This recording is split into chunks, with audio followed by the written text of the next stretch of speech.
So I've been changing strings on my guitars now for over 25 years, and I've pretty much always done it the same way.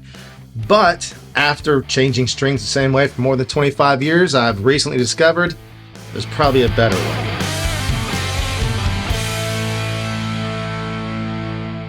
So I have my acoustic guitar laid out here, ready to go, and whenever I get ready to record a new song, I always change the strings on my guitars. They just sound better for the recording, and it's 100% worth it in my opinion. So that's what we're doing today. Now, the problem I have, and I think a lot of us have, is that here at our tuning pegs, we have these ends, these little tails from our strings sticking out. Ow, I just did it right there. You see, boop.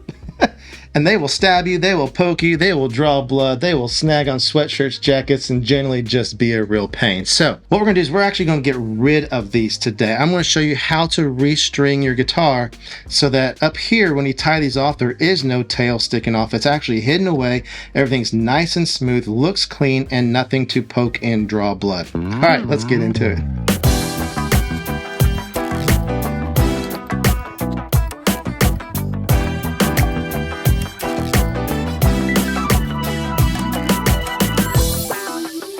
Alright, so you can see I've already done a couple right here just as examples. You can see there's nothing snagging or sticking out anywhere on this. So very nice, very cool. I have my tuning peg so the holes are lined up, basically facing towards the nut here.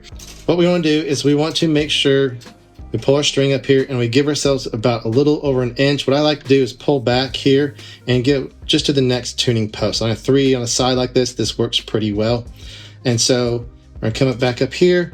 And then I'm going to grab with this hand that would be in between our tuning post right here and come back like right here. Then we want to grab our tail right here and stick it through the hole and put it through the hole of our tuning peg right there. And we're going to pull that until our finger comes right here. Now what we want to do is we're going to take our string around to the outside just like so. Come around, trying to keep things pretty tight, which I'm not very good at.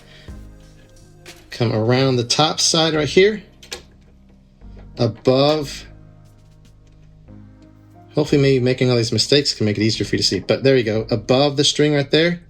And then what we want to do is we want to bring this string, pull it back around and below, and hopefully you can see from that angle that this string, this tail right here, is below and underneath right there. I'll grab my clippers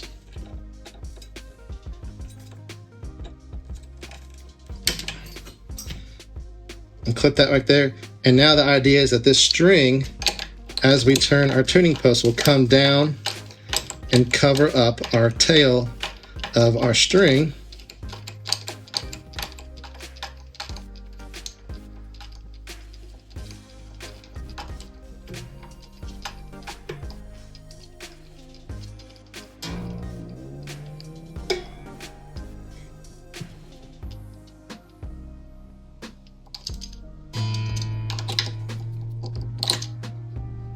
Just like so.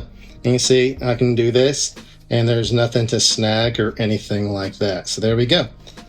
Okay, so we're working on this side over here now, but everything still applies. Let's go ahead and do this G string here. So what we're gonna do is we're gonna come up on these thinner strings, usually about 1.5 inches or like, you know, a post and a half, something like that. So bring it back to one of these if you want to measure that off like that.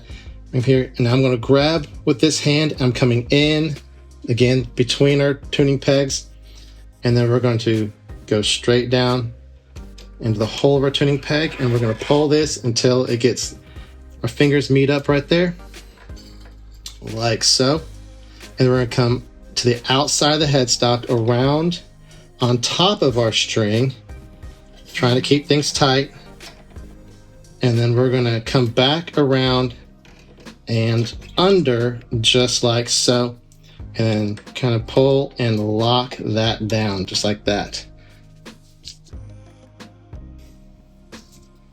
And then I'm going to grab my clippers here and we're going to try to get in there as good as we can, just like so. Use my string winder and we're just going to wind this string again down on top of that tail.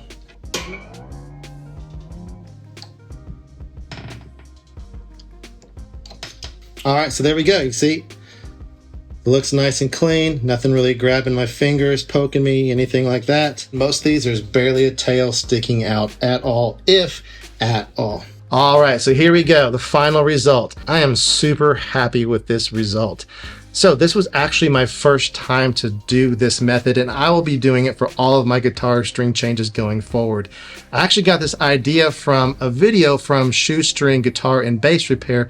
I'll leave a link to their video in the description down below, because this is how they do all of their guitars, and he makes it look really easy. I made it look kind of hard, again, because this was my first time. But if you're looking for an easy way to record pro sounding acoustic guitars for your song with just one microphone, you're going to want to check out this video right here.